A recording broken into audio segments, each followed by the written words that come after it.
Welcome to Healing Your Families.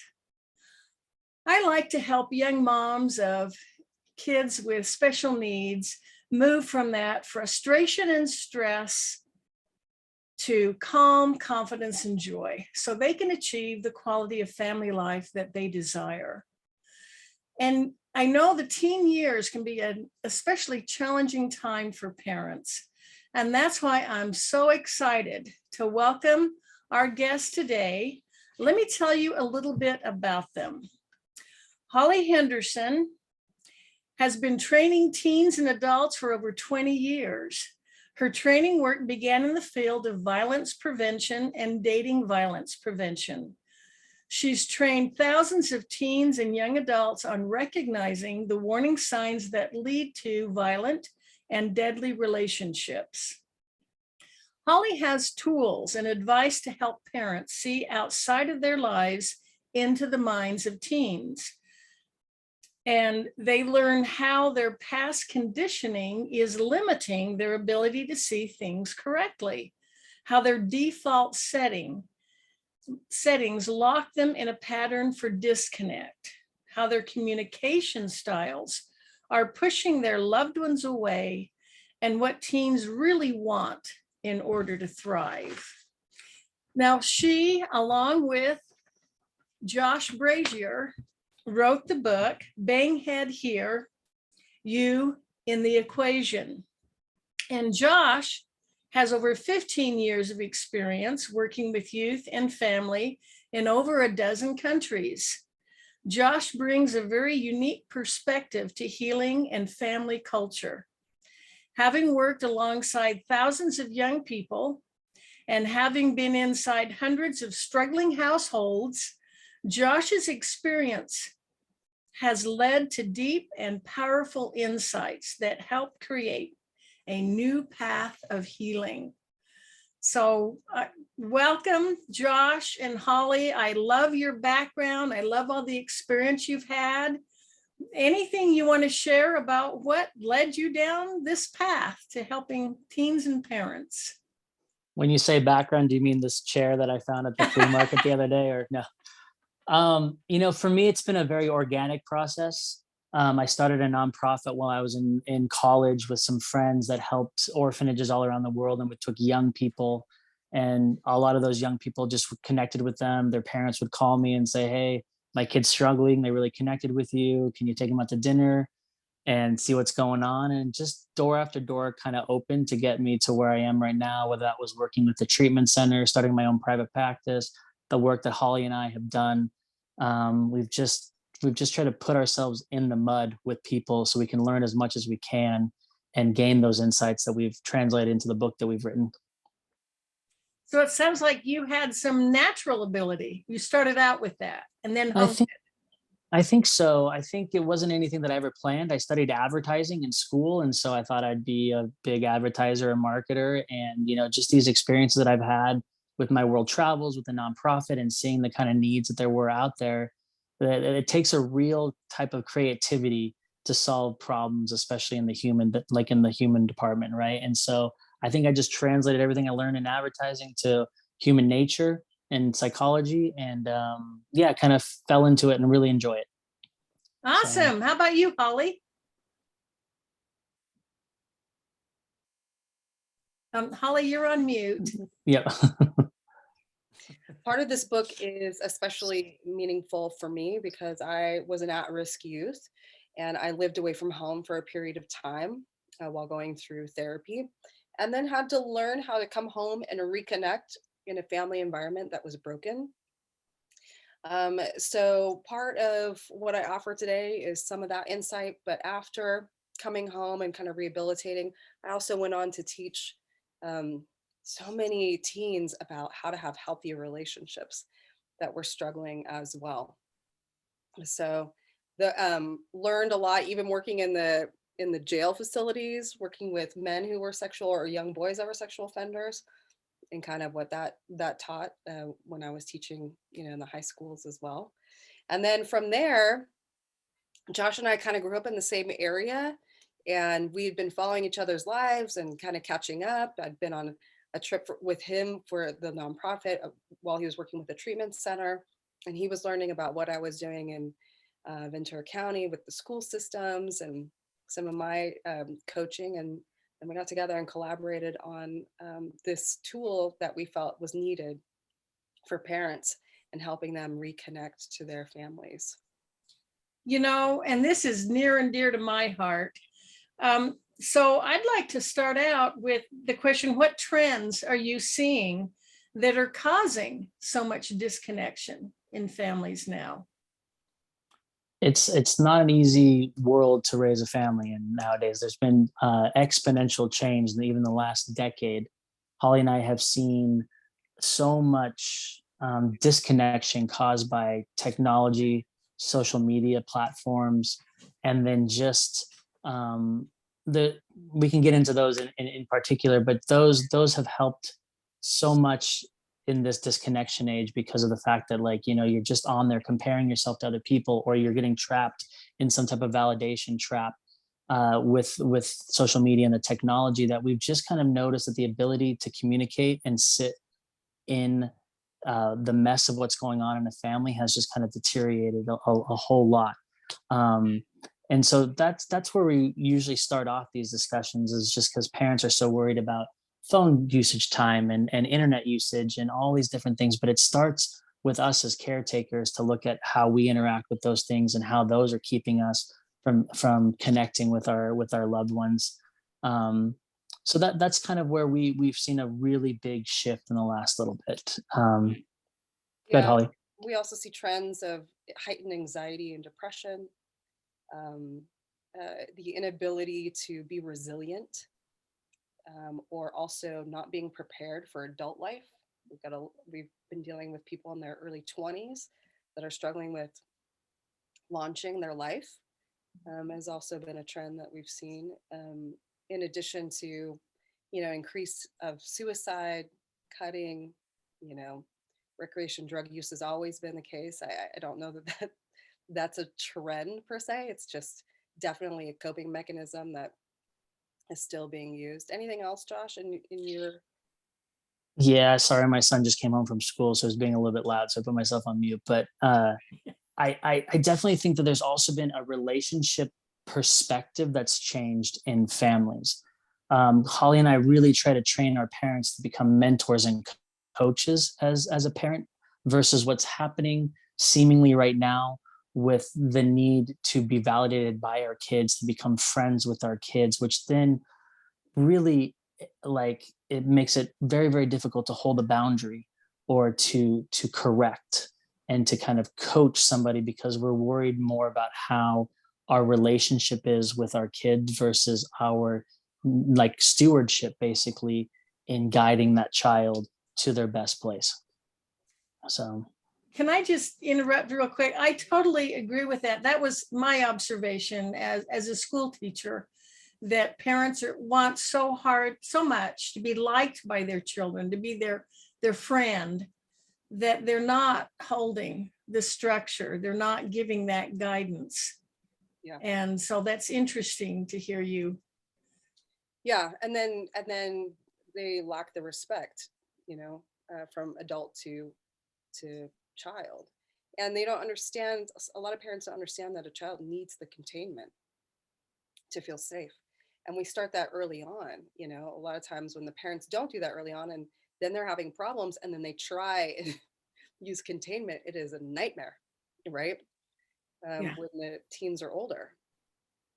So, yeah. So it really needs to start long before they're teenagers, this building this rapport, this trust. I also think that teens need to see that the parents are living what they're teaching. Yeah, it's hard to set a boundary with a kid when you're doing the complete, opposite of what you're saying. If you're saying get off your phone, but every single time you're trying to have a conversation, or your teen is trying to talk with you, you're on your phone as well, or you're somehow disconnected. We get a lot of that. That's why we wrote, the first part of this book series is You in the Equation. Like, it really starts with the parents having the courage to look at themselves first, to say, what example am I setting? am I on my back foot here? Did I not start some of these traditions and these trends towards communication and connection early on? And so, if so, I can't really react from a place of fear and control in these situations. I need to step back and create a plan and then start working that instead of just constantly reacting, instead of being more proactive, right? Yeah, absolutely. Absolutely. So we're talking about, you've already started answering this, the biggest challenges that teens face when it comes to connection. Yeah. Anything you want to add to that? I mean, I look back, and Holly and I, like we said, we grew up in our same area. We lived in a pretty idyllic place, and there was the ability just to hop on your bike and go different places and just explore the world. Right now, with just the way the world is, there's more an anxiety to be explorative and curious, and that kind of fear, and even fear from parents to kind of contain their kids and keep them smaller, over parent or over just hover, like we talked about with these helicopter parents, has created this environment where they go to the phone, or they go to gaming, or they go to some other way to avoid the pain that they're feeling, or the feelings that they have. And so we find these trends of keeping kids from connecting and just kind of staying in their rooms, right? Like there's a need for kids to experience, to individuate, to go out there and like step out there and say, well, I scraped my knee here, and I bumped my, I bumped my head here. This is what I learned. And the parents are there to help process through that. But right now, we're not even letting our kids do that. And it is a scarier world out there. We have to be prepared, but we can't allow for just the reins to be grabbed so tight that kids can't breathe. So you're saying, rather than building the big fence around the home to protect the child, take them out in the world, just kind of warn them, here are some of the dangers, but try this, and just be, and give them that practice of walking through the forest rather than just trying to keep them out. Yeah, I mean, the barriers to connection also involve the lack of language. So when you're out practicing with other people, talking and engaging, then you're learning to use that muscle on how to communicate and talk. But it's very difficult if you are somebody who wants to connect and you go hang out with your friends and everybody has their own device and they're sitting on them, and you want to practice, but nobody's available, right? Unless somebody, a strong parent in the home's like, turn your phones in, guys. We are like going to practice that muscle of communication. What happens is that now a lot of teens in social settings have anxiety, and even adults coming out of COVID, right? Yeah. Oh, yeah. Not having practiced that or interacted, and they feel dumb, or they feel scared, or what should I say? I don't know what to talk about, kind of thing. That also hinders people's ability to connect. It's just the lack of practice. That is a really good point, the lack of practice. So some of that would be creating those opportunities, right, to practice. Exactly. We often talk about creating opportunities and traditions in our family that allow kids to deliberately practice these skills of connection and communication. We know I use this example a lot, so hopefully it's not getting too long in tooth, but my father would take me on drives every Sunday because I love cars, and I wanted to he'd take me to the church parking lot and we'd drive around, or we lived in an area with a lot of driving roads and he had a little sports car. And so I knew in that moment, my dad didn't, every single time we get in the car, the minute the door closed, he didn't just start like, peppering me with questions about, what about this? What about this? Like, we'd go on a drive, and sometimes we would talk about some things, and sometimes we would sit in silence and listen to music. But he was consistent with it. And so I knew that I had moments available to me if needed. And one of the things, going back to your original question, was what do kids need in order to connect? And it really is that consistency. It's to be able to trust a parent to say, like, this is not going to be a one-off thing that my mom or my dad comes to me, or whoever my caretaker is, and says, oh, tell me what's going on. And you create this moment connection and it never happens again. We as parents are those stewards that really need to be like, hey, like, I'm going to be consistent at it. You're going to be able to trust this. You're going to be able to know that if something comes up, I'm not just going to react and I'm not going to blow it up into something big, but I'm going to bookmark certain things and I'm going to say, all right, I'm going to come back to that, or I'm not going to react to that, or I'm just going to listen right now. And that way my teen just feels very comfortable connecting. That trust is just so important, and that consistency creates it. I love that. The trust, the consistency. And then you said not reacting. I can see that happening if the teen confides and the parent is shocked and horrified. That could just shut it down right there. It's so true. There's a funny story that in high school, and maybe I'm exposing too much, but I was at a high school party and I might have partaken in something, and my dad had known about it. And he asked me to pump the gas, and I was trying to pump the gas. I couldn't get the gas thing into the gas hole. And he just said, hey, we'll talk about this later. No reaction. He just understood that I'm young. I'm gonna make mistakes. Experiment, yeah.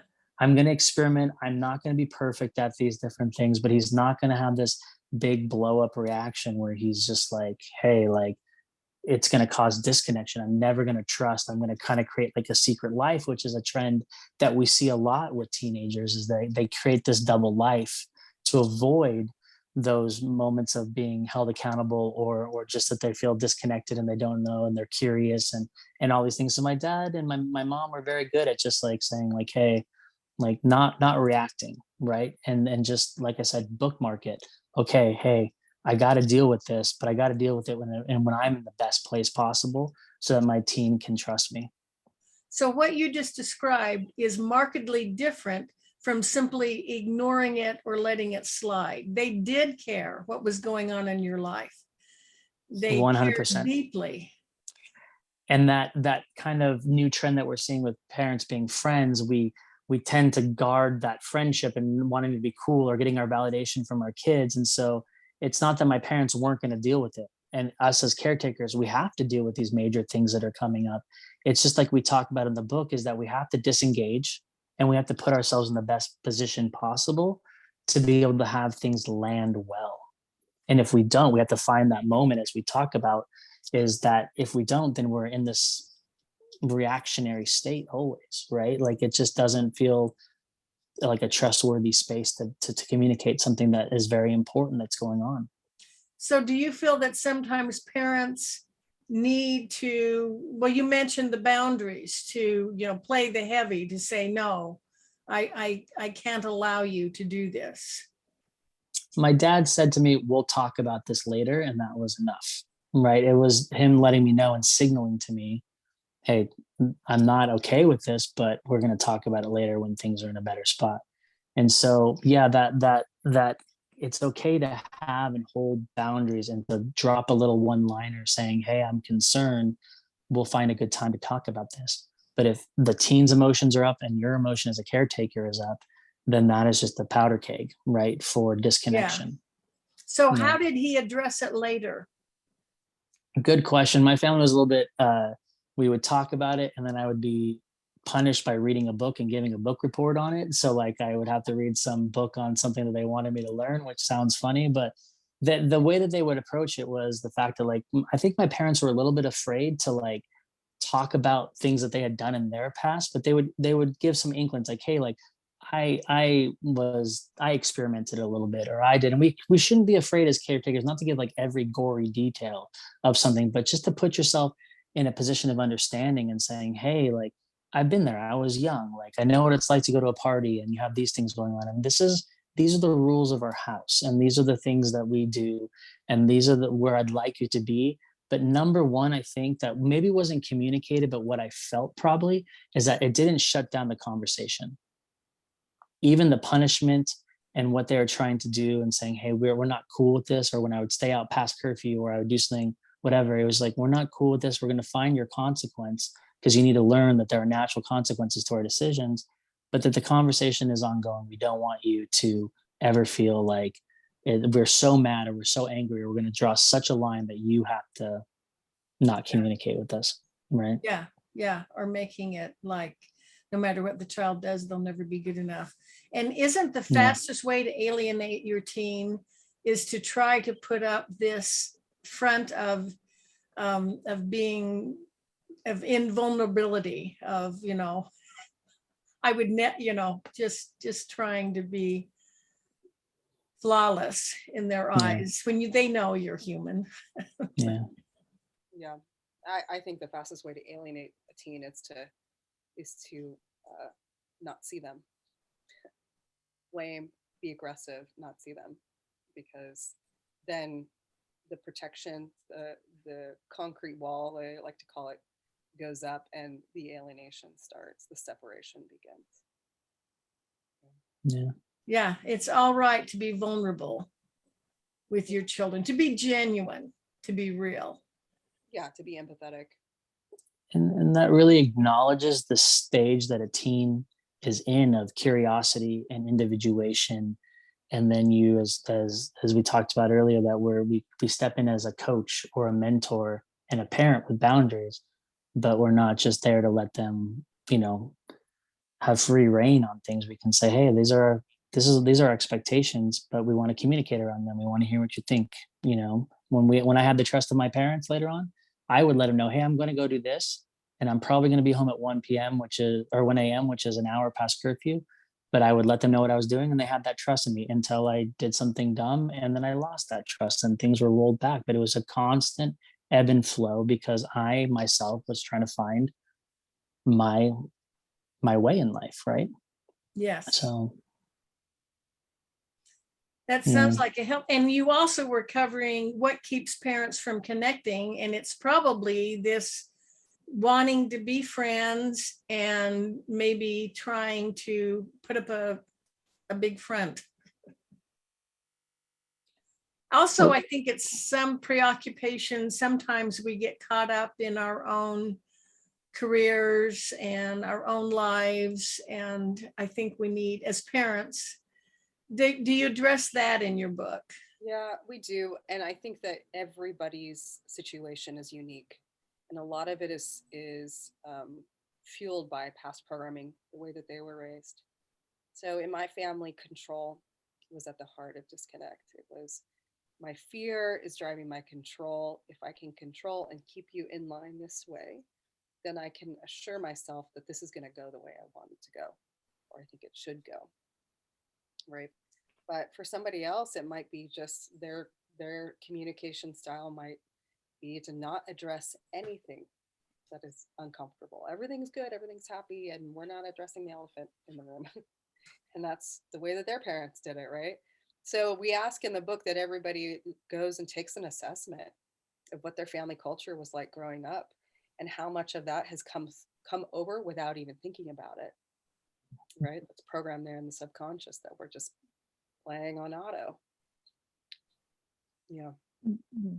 There was a really cool moment when Holly and I were writing this book where Holly was going through something, and we were both kind of just realizing that one of the things that keeps parents from really connecting is not knowing how they deal with their own pain and how they avoid it. And we had to kind of look at our own pain and what we were going through and how we avoided it, and how we kind of created these defense mechanisms and these default settings that kept us from really sitting with our pain and then not projecting that out onto somebody else. And I was really grateful to Holly in that moment, because she was going through a lot. We were kind of had to look at this and say, like, we can't write this book until we know how we deal with this stuff as well.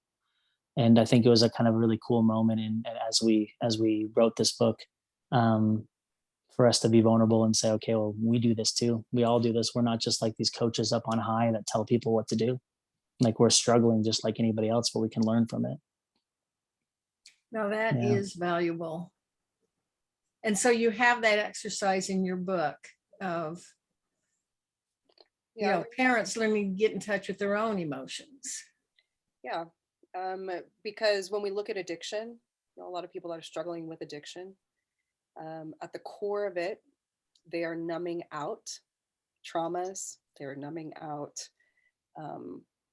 experiences or lack of connection. And because it's so painful, right? And they haven't been given the skill set or the tools to deal with pain properly in a way that's healthy. They are following the loudest or most direct voice in their path, whether that's an introduction from a friend, that's made them feel alive and connected, or a neighbor, or watching a family member. I had one client whose mother was upset that she medicated in a certain way and then neglected to see that she was over shopping and didn't see the relation. It was just blame, blame, blame, blame. And you're like, well, wait a minute, why are you buying all this stuff? Like, what's going on? Well, I like it, and they come up with the excuses. I'm like, don't judge somebody because they're self-medicating differently than you. I love that. I love that. Now you're talking about healthy. I'm seeing that guitar behind you. I understand you're a songwriter. Yes, I am. I go under a different artist name, under Ashton Zaire, if you're interested, spelled Okay. Zeyer. But yeah, I started writing songs as a way to kind of deal with my own pain. And what a great segue. I didn't even think about that. But that Yes. I was in so much pain as a younger girl. And this was a way for me to, hide it. I know this sounds terrible, but when a parent is really grasping for control and to get back in the good graces, a lot of times they'll start snooping in places and you lose your privacy as a teen. So I had my parents in my journals or whatever. I didn't have any autonomy. So writing was perfect for me because I could write about things and I could code them and nobody would know, right? So I started writing as a teen, and then it's just progressed into as an adult. Yeah, I think it's a great. Excellent example of a healthy coping skill. I Yeah. love it. Yeah, yeah. Journaling. We talk about that in the book, that it's really important. One of the struggles that we think some teens have is this socialized idea in our culture that if you don't have a life that matches other people, that's exciting, and or own certain things, or hit certain levels of success in school or wherever, that you are not as valuable, that something's wrong with your life, and then the depression sets in. And we talk about in the book that we need to be more authentic about what life really looks like, and have the conversations early on about dealing with the pain and loss that's going to come, that you cannot prevent. No matter how perfect you try and live your life, it's coming, right? Yeah. Oh, yeah. So what do we do instead of like numbing out by eating or getting lost in fantasy and books or gaming or whatever? What can we do that's more productive? So we do talk about that in the book, and I'd encourage anybody listening today, like if they've had those types of conversations with their family members and taken a look at what maybe their parents used to do to, deal with loss and pain, and also to address how much they're able to manage their own. Are they a lesson thief? Do they steal the lessons of their children because it's so painful to watch them? They're like, oh, I'll just take care of it. I'll make it nice and better. Instead of letting them feel it and learn how to overcome and become resilient in increments where they have support at home, so that when they leave home as adults and the real world hits them, they're not crippled. They feel like, I can get through this, or mom and dad can say, you can do this. You remember this time you in high school, this happened and you overcame. Remember this time when you overcame. They've got a lot of great history to help them along their path of resiliency with what they're dealing with. Now there's a golden nugget right there. I love that. Let them experience that failure, that angst. I love it. Okay, we just have a few minutes left, and I want to make sure you have a chance to talk about services you offer and how do people reach you? Joshua. Well, we have joshandhollie.com. Hollie is spelled HOLLIE.com. It's not Hollie and I are just friends. We're not married. People think it's like an engagement site, but it's not. It's our coaching website where we offer one-on-one personal coaching, parent coaching. We both coach young, all age ranges, really. Our book is available on Amazon. Banghead Here. It's audio and just in written word, and there's a on Kindle as well. And so we're also on Instagram at Josh and Hollie. Anything else I'm missing too? Facebook. All the platforms we're on. Yeah. And we're looking into doing a training / humanitarian project. Do you want to talk about that real fast, Josh? Yeah, the best thing that people can do is join our email list on our website at joshandholly.com, because we're going to be offering some like humanitarian trips. We have a program called Humanitarian Therapy where we'll take families who are struggling with their loved ones, and we'll do some service. We'll get beyond ourselves a little bit and out of our heads, and then Holly and I will provide some training based on the book to help those families reconnect. So we're going to be kind of experimenting with some new ideas here in the coming year, and we'd love to have everybody be a part of it, or at least to know about them. And I doing service together, I recommend that to the families I work with too. That'll really help you bond together. That's an excellent. Absolutely. I love Absolutely. it.